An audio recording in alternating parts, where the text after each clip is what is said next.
Unfortunately, this last game is against another Zerg. I was hoping that it would be against a Terran, but um, it was getting late, and I had played 4 games already. So what I did was I just did the opening build the same way I would play against a Terran. I was really kind of jealous about this guy though, because he had some kind of skin pack that gave him cool stuff. Like, look at his overlords. Yeah, shit. And then you go to mine, and it's just like, well, it's all right, I guess, but shit. So I do the normal 9, get overlord, build an extra drone.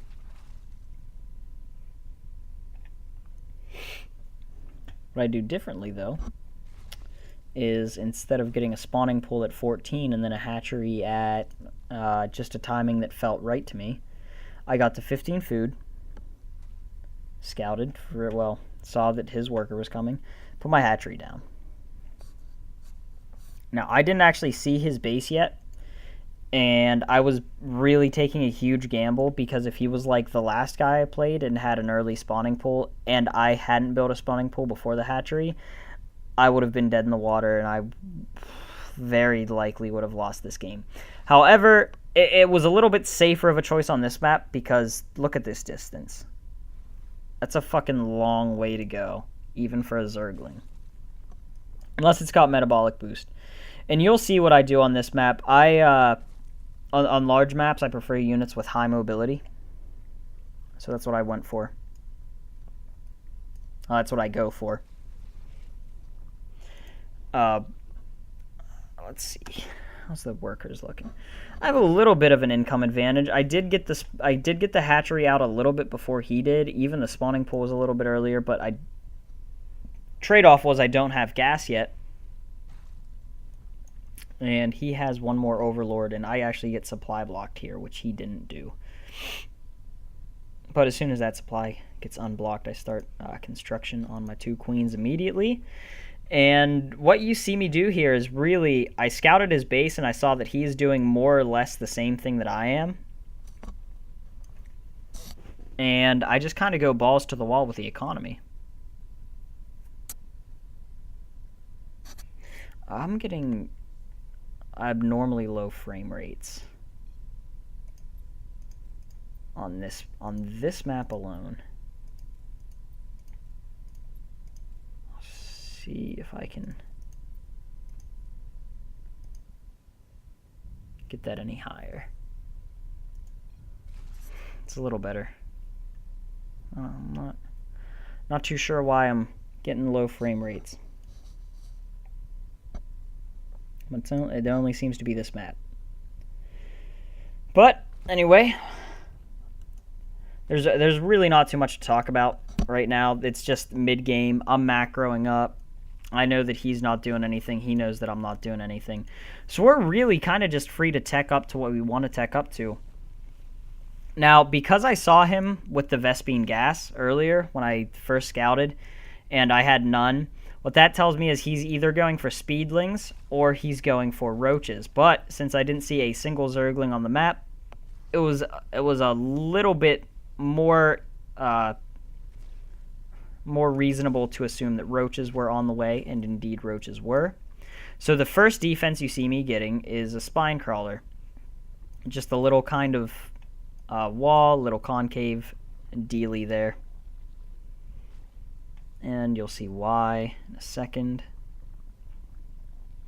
Now, this doesn't get put into use, but you'll see that it does bonus damage versus armored right down here. And what you want to do with that is, and this works against roach rushes as well, because oftentimes what will happen is people mass up a good 15 to 20 roaches on 2 bases, and they'll just send them at you. If you have 3 or 4 spine crawlers with a handful of Zerglings, all you got to do is have the Zerglings force the roaches to get close enough to the spine crawlers that the spine crawlers are doing damage. This takes some just heavy back and forth micro. But once the roaches are within range, you want to try to surround those bitches and then keep them within range of the spine crawlers, because the spine crawlers will just go to town on the roaches and they're not going to have a good time. I'd say this many Zerglings and the 4 Spine Crawlers would probably be able to take on maybe 15 to 20 roaches. Probably more roaches, actually. But here, this game, I was doing a lot better with the scouting. I already had my speed overlord in there. I saw most of what he was doing. One thing that I missed, tragically, you'll see I scouted like down to this very corner. I missed his Baneling Nest, and I missed his Spire. However, I was setting up for something different. I was setting up for a 2-prong attack. He didn't go for the bait like I thought he would. I even left these guys here for him. I was really hoping that he would pull these guys out and then move up here and try to do that so that I can move in here, because he had vision all the way along down here. One thing that you'll notice that I didn't really do in any of the games was spread creep. And the reason I didn't spread them in the Zerg game was because I prefer not to spread creep in a Zerg game. I just don't do it because, I mean, why help the other person? Even though I'm helping me, I don't like helping the other person.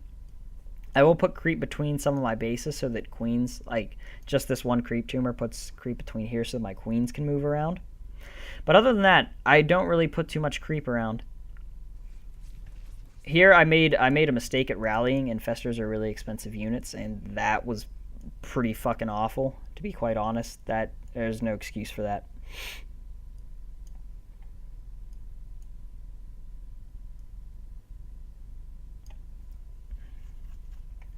And we're still speeding along here. And then he comes down and does something that I thought was weird. He used his Banelings on my Infestors. Infestors are armored units, and Banelings are damage 20 versus light. They do 35. You notice Zerglings are light units. They have exactly 35 health. So had he just sent those Banelings straight into my Zerglings while I wasn't paying attention, I would have no Zerglings. But he just kind of let me go. One of the reasons I actually got the Infestors to begin with was the fungal growth, because it immobilizes target units and causes 30 damage over 4 seconds. You'll notice Banelings have 30 health. The way they balance this game is pretty interesting. He actually, they were good hits, but they weren't as good as he needed them to be, because at this point in the game, I was a little bit ahead in the tech. And right here, I just saw the Spire. And I do something that's pretty interesting. And it's called I Don't React. It doesn't faze me. Because I thought that my Infestors would be good enough, but in the... You'll see. You'll see what I do. It's not good, though. However, I feel pretty good. I have him contained. I have vision at a lot of key locations. He comes back up here to try to expand, and I deny that. And I have vision at a lot of key locations. He comes in and does this. Shit. I missed it. But obviously, you already saw how the battle turned out for me. His army is a lot bigger than mine. So he did a little, deserve that a little bit. And the Banelings hit. And luckily for me, I sent them out at like a pretty lucky timing. So you'll see his Mutalisks. He's doing good here. His Mutalisks are focusing down my Infestors instead of the Zerglings, even though there's nothing for the Infestors to cause the aggro on them. And I kept misclicking, and I wasn't able to highlight my Infestors fast enough, and you just saw how fast he took down that Infestor because he was focusing it down. So I get off, I think, 2 good fungal growths, and that's the end. I lost that whole army, and the units lost. You can see that I am just getting dicked on. And because he had roaches, I actually started building Ultralisks. Oh my god. Oh my god, they changed the Ultralisk. Holy shit. Well, Ultralisks used to do bonus damage versus armored. Apparently they don't do that anymore. Either way, they're still pretty good against roaches, especially if the roaches are by themselves and you've got a good number of Ultralisks. So right here I burrowed, because I researched burrow earlier. And bam, look at that. That cleave, that cleave, that cleave. Boom. burrow again. He doesn't have detection, so what I'm doing right now, my economy is better than his. I gotta bide my time. I've got my own spire on the way.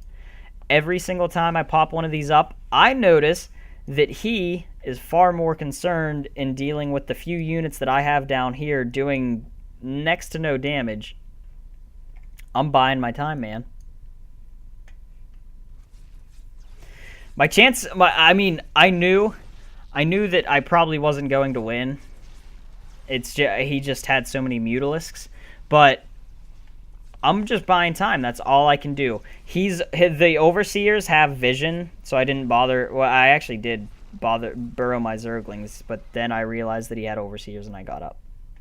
And I went away. But look at the Mutalisks. There are like 8 Zerglings there, and they're following the Zerglings.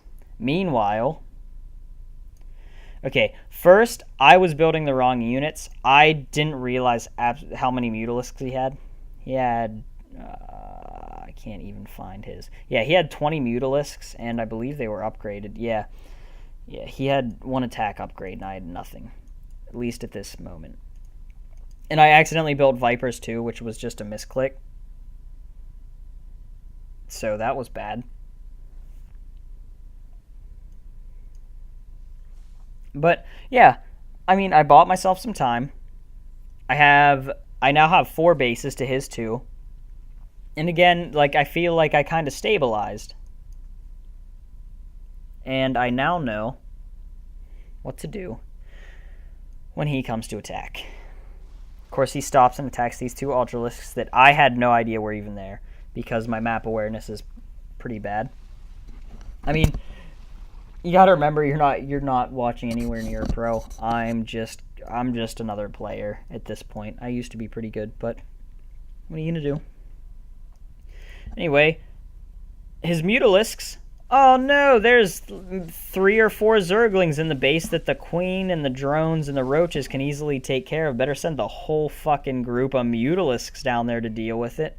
Oh, nope, they're gone. Okay, let's go back. Oh, more Zerglings. No. Oh, quickly, follow the cheap units that can be dealt with easily with maybe 2 or 3 Mutalisks. Go with the whole army. Do it. Oh my god. Oh my god. Oh my god, they're target firing the hive. Oh shit. Oh shit. Oh no. Oh, bring the whole army. Oh my god. See, I actually do a ton of damage right here. And he has so much money invested in these Mutalisks, and he's not even using them he's not using them. He would have won the game already had he just attacked. And at this point, I was like, oh, God, it's so bad. And I just built Spore Crawlers. Yeah, I did realize that I was doing stupid stuff, and I built Corruptors. Because Corruptors, look at that, 2 armor. That negates 2 damage. These guys are only doing 10 damage, so that means they're doing 8 damage. Their attack speed is really slow. And a big portion of the way Mutalisk's attack works is the Glaive Worm bounces. The first unit it hits, it deals 10 damage to. The next is 4, and the last is 2. You'll notice that oftentimes, when you subtract 2 from 2, you get 0.5. Because that's what happens whenever you have more armor than the damage you're dealing. Whatever. I'm not a mathematician. I'm not an English major either. English is hard. But you'll notice that oftentimes military units do beat drones. And I ran these guys straight to my other base, and he didn't pick up on that. And then he kind of just fought me head on. I thought that I would do better than I did here. And the Vipers that I accidentally built actually helped me a good bit. The Blinding Cloud seems to be pretty good, and it forced him to get right up in my face, which is not necessarily what you want to do. It worked out well for him just because he had so many Mutalisks. You can see the Corruptors, though, much more durable than the Mutalisks that I had built. They have 120 health to the Corruptors 200, and the Corruptors, they might do a little bit less damage per second, but it doesn't matter just because they have so much health, and they're very, very resilient. But at this moment, just sending more Zerglings in because I've just got to keep him suppressed somehow. And what does he do? Just leaves. My base, he could have taken out all of these workers. He couldn't have he could have swung around and got these guys, but that would have been a little bit inconvenient. And he left these two things up here. I mean, I shouldn't criticize that much because I was doing the same thing. I left 2 Ultralisks down here, which is like thousands in resources. Well, 8,000. And he's doing something pretty smart. Like he's using a spare Mutalisks to just kind of pick off my supply, and I've got these roving groups of overlords just, keeping an eye on the map.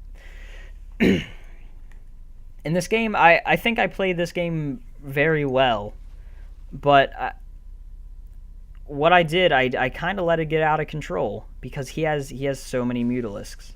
Well, he had so many Mutalisks. He still has 9, which is not 11 corruptors. But I didn't know that at the time. And I almost just blew those guys away. Oh yeah, control groups. You'll see my control groups are pretty stupid. This is a do as I say, not as I do. Put your layer on 5 and then do everything I said before, like your military units on 1 and 2 and 3 and 4. It's a really bad habit because whenever I do play as Terran and my military is hotkeyed to 5, I often misclick, and that I've lost games before like that. It's a lot easier if you put it for 1 or 2, which is a more natural number to hit. Just do as I say and not as I do. I'm working on it. You just got to give me time.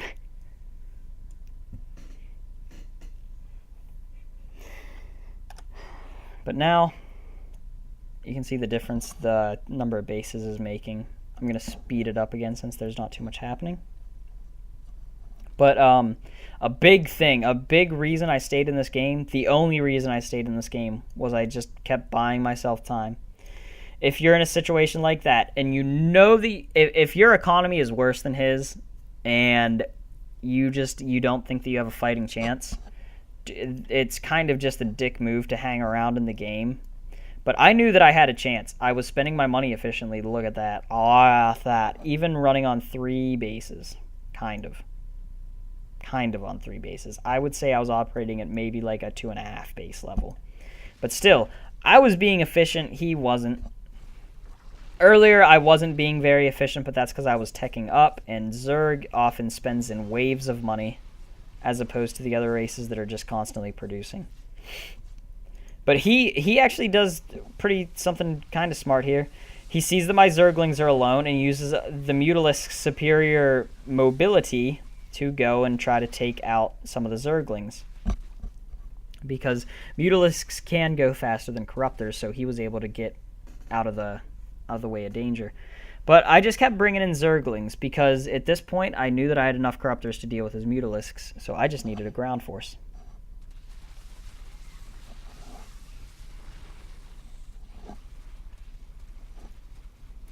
And here, because I was lacking that base and these bases were getting mined out, started my new little base up here, got those guys running.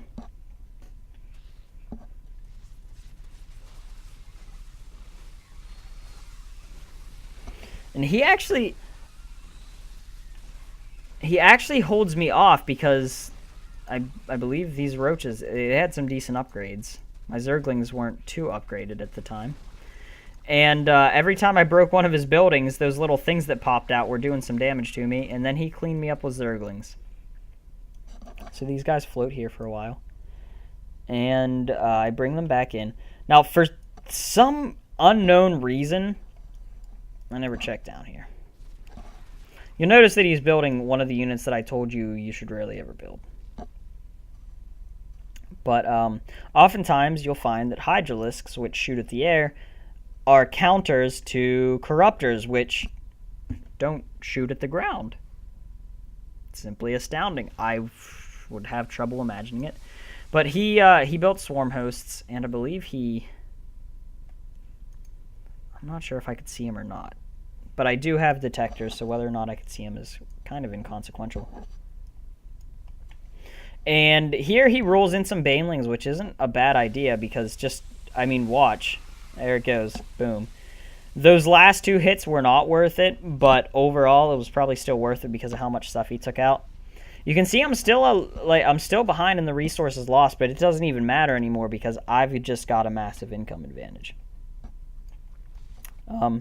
At this point, I was almost positive that I won, and I was 100% aware that there was a base here, but I just wanted to stay in the game a little bit longer to show you what is the most powerful Zerg unit in, I would imagine, most players' imagination. It's the highest tech unit that you can get to.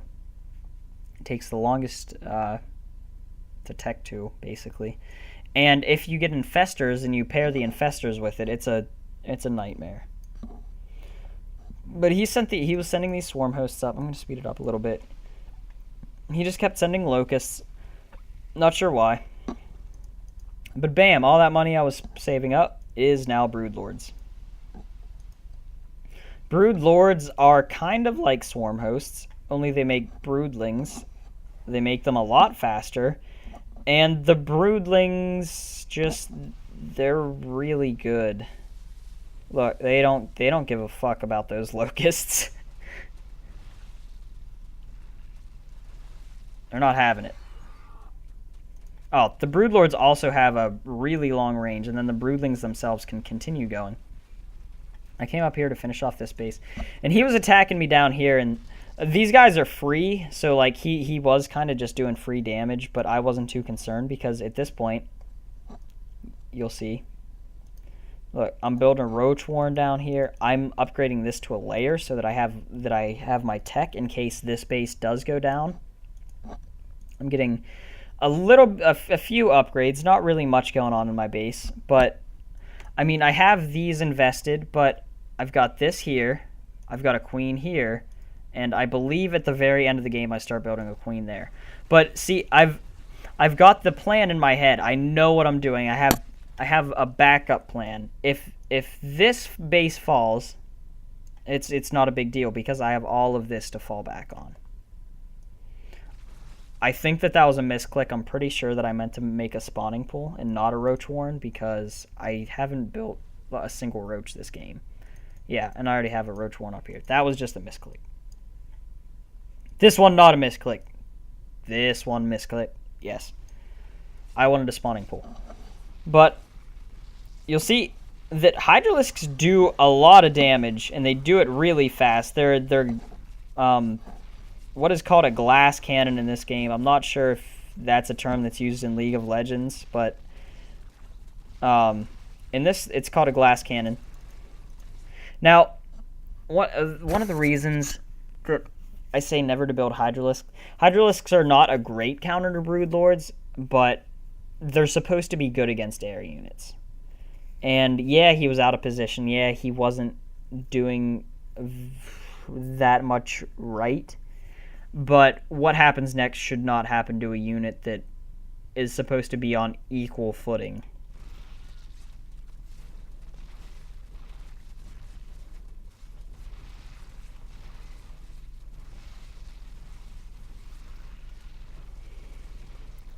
And that's why I don't recommend building hydralisks unless you are in a very unique situation. Usually hydralisks are only useful against Protoss.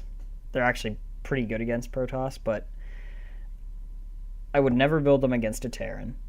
And I can't think of a circumstance at the moment where you would want those more than a Corruptor or a Mutalisk to deal with air. Against Zerg, maybe if they were building absolutely nothing but Mutalisks and you didn't want to build Corruptors, I guess maybe, but food for thought. This game, what you should take out of it is everything. I played this game pretty well, especially the way I bought time. I should have lost this game and he should have won it. I won because he was making mistakes and I was forcing him to play the game that I wanted him to play. I was the one calling the shots. I was the one dictating the flow of the game. And normally as Zerg, you're not the one dictating the flow of the game, but in a ZVZ, oftentimes I've found that whoever's dictating the flow of the game is the one that wins.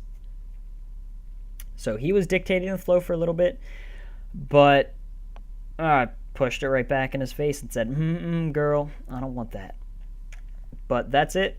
I'll try to have these uploaded by,